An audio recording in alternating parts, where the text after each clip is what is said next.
శుక్లాంబరధరం విష్ణుం శశివర్ణం చతుర్భుజం ప్రసన్నవదనం ధ్యాయేత్ సర్వవిఘ్నోపశాంతయేత్ అగజాననపద్మార్కం గజాననమహర్నిశమనేకదంతం భక్తానాం ఏకదంతముపాస్మహే శాంతాకారం భుజగసేనం పద్మనాభం సురేశం విశ్వాకారం గగనసదృశం మేఘవర్ణం శుభాంగం లక్ష్మీకాంతం కమలనయనం యోగి హృద్యానగమ్యం వందే విష్ణుం భవభయహరం సర్వలోకైకనాథం. గురుర్బ్రహ్మ గురుర్విష్ణు గురుర్దేవో మహేశ్వరః గురుర్సాక్షాత్ పరం బ్రహ్మ తస్మై శ్రీ గురవే నమః. ఈ ప్రేరణకారణమైనటువంటి గురుదేవులు బ్రహ్మశ్రీ చాగంటి కోటేశ్వరరావు గారి పాదపద్మాలకు సభక్తిపూర్వకంగా నమస్కరిస్తున్నాను.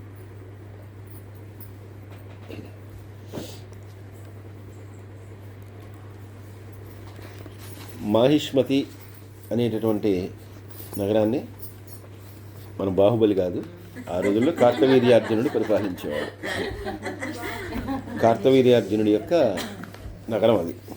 మాహిష్మతిపురం అనేటటువంటిది అది. మాహిష్మతి అనేది ఒక ఊరు, దాన్ని రాజధానిగా చేసుకుని ఆయన పరిపాలిస్తూ ఉండేవాడు. ఆ కార్తవీర్యార్జునుడు చాలా పరాక్రమవంతుడు, చాలా గొప్పవాడు.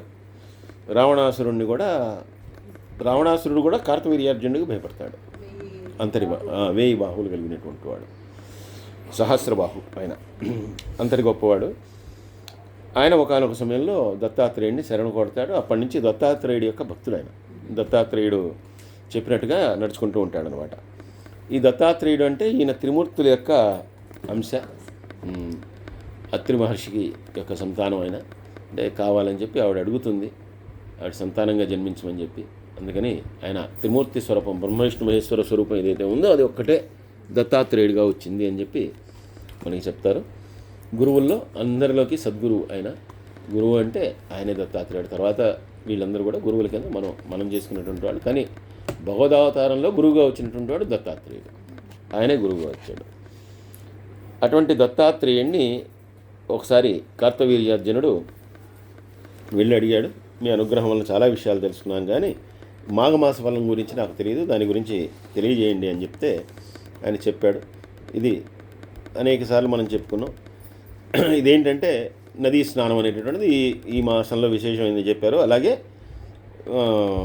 మాఘ పురాణాన్ని శ్రవణం చేయటం, అలాగే బ్రాహ్మణ దానం, ఈ 3 విశేషమైనటువంటి ఈ 3 తప్పకుండా చేయాలని చెప్పారు. ఇందులో నదీ స్నానం అనేటటువంటిది వీలైనంత వరకు తప్పకుండా చేయవలసింది. ఇది మాత్రం ఎవరు కూడా ఈ నదీ స్నానాన్ని వదిలిపెట్టకూడదు. అలా కనుక నదీ స్నానం చేయకుండా ఉంటే కనుక వాళ్ళు చేసినటువంటి పాప ఫలం ఏదైతే ఉందో అది అనుభవించవస్తుంది. ఈ నదీ స్నానం ఎందుకని ఇంత విశేషంగా చెప్పారు అంటే, ఒక భారతదేశంలో మాత్రమే ప్రవహించేటటువంటి నదులు ఏవైతే ఉన్నాయో ఇవన్నీ కూడా పుణ్యనదులు, జీవనదులు. అలాగే ఈ నదులన్నింటిలో కూడా ఆ పుష్కరుడు ప్రవేశిస్తాడు.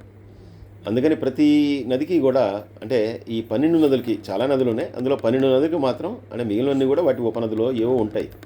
ఈ 12 ముఖ్యమైనటువంటి నదులు ఏవైతే ఉన్నాయో వాటన్నిటికీ కూడా ప్రతి సంవత్సరం పుష్కరం అనేటటువంటిది వస్తుంది. అంటే 12 సంవత్సరాలకు ఒకసారి అది తిరుగుతూ ఉంటుందన్నమాట. కాబట్టి ఆ పుష్కరుడు దానిలోకి వస్తాడు. పుష్కరుడు రావడం అంటే సకల దేవతలు కూడా ఆ సమయంలో వచ్చి స్నానం చేస్తారని. కాబట్టి సకల దేవతలు వచ్చి స్నానం చేస్తారు కాబట్టి అది ప్రదేశం పవిత్రమైంది. కాబట్టి మనం కూడా ఆ నదిలో స్నానం చేస్తే కనుక మనకి కూడా పుణ్యం వస్తుందని. మనం గుళ్ళలోకి వెళ్ళటంలో కూడా ముఖ్యమైనటువంటి ఉద్దేశం ఏంటి అంటే, వెనకాల ఉన్నటువంటి ఉద్దేశం ఏంటంటే, గుళ్ళోకి వెళ్ళేటప్పుడు చాలామంది ఫస్ట్ ఆ గడప దగ్గర దండం పెట్టుకుంటారు. అవకాశం ఉంటే కనుక, అంటే తిరుపతి లాంటి వాటిలో కుదరదు, కానీ మిగిలిన చోట్ల ఎక్కడైనా దానికి దండం పెట్టుకుంటారు. కారణం ఏంటంటే, ఎంతోమంది పుణ్యాత్ములు ఆ గడప దాటి వెళ్ళినటువంటి వాళ్ళు. మనం పాపాత్ములు అవ్వచ్చు, మనతో పాటు ఉండేటటువంటి కొంతమంది పాపాత్ములు అవ్వచ్చు, కానీ ఎంతోమంది పుణ్యాత్ములు, అంటే వాళ్ళు పీఠాధిపతులే కావచ్చు, గొప్ప గొప్ప వారే కావచ్చు, ఎటువంటి పాపము చేయనటువంటి వాళ్ళు కావచ్చు, వాళ్ళందరూ కూడా దర్శించుకునేటువంటి ప్రదేశం అది, ఆ దేవాలయం అనేటటువంటిది. కాబట్టి అటువంటి గడపని దాటేటప్పుడు, అందుకనే వాళ్ళు కూడా దాటినటువంటి స్థలం, అంటే వాళ్ళ పాద ధూళి ఎక్కడో దాని మీద ఆ పాదం వేసేటప్పుడు వాళ్ళ ఆ మట్టి కణాలు ఏమైనా పడితే కనుక దాన్ని మనం శిరస్సుకి అద్దుకుంటాం అనమాట. అది కాకపోదని. అందుకని ఇలాగ నదీ స్నానాలు వీటన్నిటికీ ఏంటంటే విశిష్టత ఏంటంటే, అవన్నీ కూడా అలా చేసినవి కాబట్టి ప్రయాగ విశేషమైనటువంటిది. ఎందుకంటే వేదములన్నింటినీ కూడా అక్కడ పెట్టారు. అలాగే బ్రహ్మాది దేవతలందరూ కూడా ఆ ప్రయాగలో ఉన్నారు. వాళ్ళందరూ కూడా ఆ వేదాలని అక్కడ అన్నీ ఉంచి ఆ తర్వాత ఇచ్చాడు ఆయన, ఆ విష్ణువు.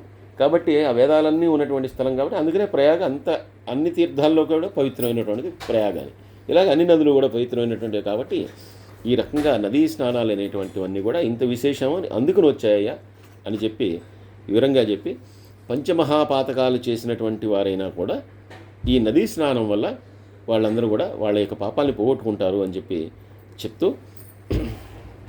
ఒక కథని ఈయన కూడా చెప్తూ ఉన్నారు, దత్తాత్రేయుడు కూడా చెప్తూ ఉన్నాడు.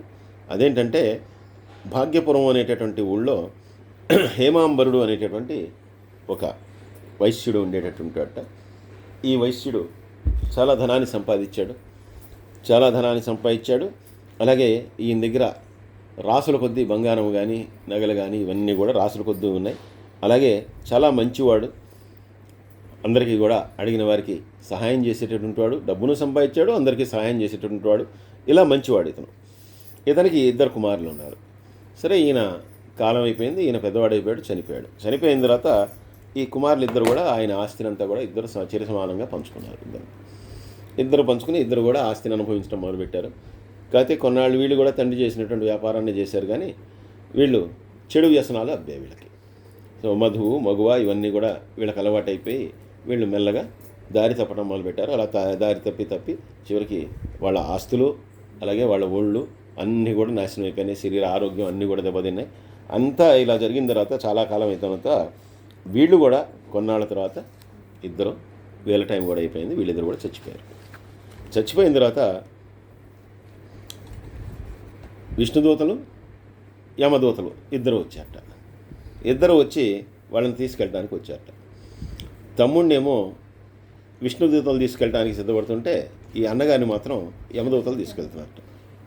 వెంటనే ఈ అన్నగారు అడిగట, మీ ఇద్దరం కూడా ఒకే తప్పులు చేసాం, కలిసి చాలా తప్పులు చేసాం, స్త్రీలోలత్వం కానీ ఇవన్నీ కూడా మీ ఇద్దరం కలిసే చేసాం, ఇవన్నీ కూడా నాకు తెలుసు, వాడికి తెలుసు. కానీ వాడికేమో మీరు వచ్చి తీసుకెళ్తున్నారు, వాడికేమో వైకుంఠ ప్రాప్తి, నాకేమో ఈ నరకలోక ప్రాప్తి, ఏమిటి కారణం, ఎందుకు తీసుకెళ్తున్నారు, నాకు ఇట్లా నరకం ఎందుకు కలుగుతుందంటే దానికి వాళ్ళు చెప్పింది ఏంటంటే, ఈ తమ్ముడు ఎవరైతే ఉన్నాడో ఈ తమ్ముడు పాపాలన్నీ చేసినా కూడా ఈయనకి ఒక పరమ మిత్రుడు ఉండేవట. ఆ మిత్రుడు చక్కగా వేదాంగాలు చదువుకున్నటువంటి బ్రాహ్మణుడు. అతను కాశీ తీరంలో నదికి ఆవల ఒడ్డున ఉండేవట. వీడు తరచుగా ఆ మిత్రుడిని కలవటానికి ఆ నది గుండా వెళ్తూ ఉండేవట, ఆ నది మీద పడవలో వెళ్తూ ఉండేవట. అలా వెళ్ళినప్పుడు వెళ్ళటం, ఆయన్ని చూడటం, ఆయన్ని కలవటం. ఒక్కోసారి ఆయన దేవతార్చనలో ఉంటే కనుక ఆ దేవతార్చన అంతా, అంటే ఏదైనా యాగమో యజ్ఞమో ఏదో ఆయన నిత్యకృత్యాల్లో ఉంటే కనుక అదంతా అయిపోయేదాకా అక్కడే ఉండటం, అంతా చూడటం.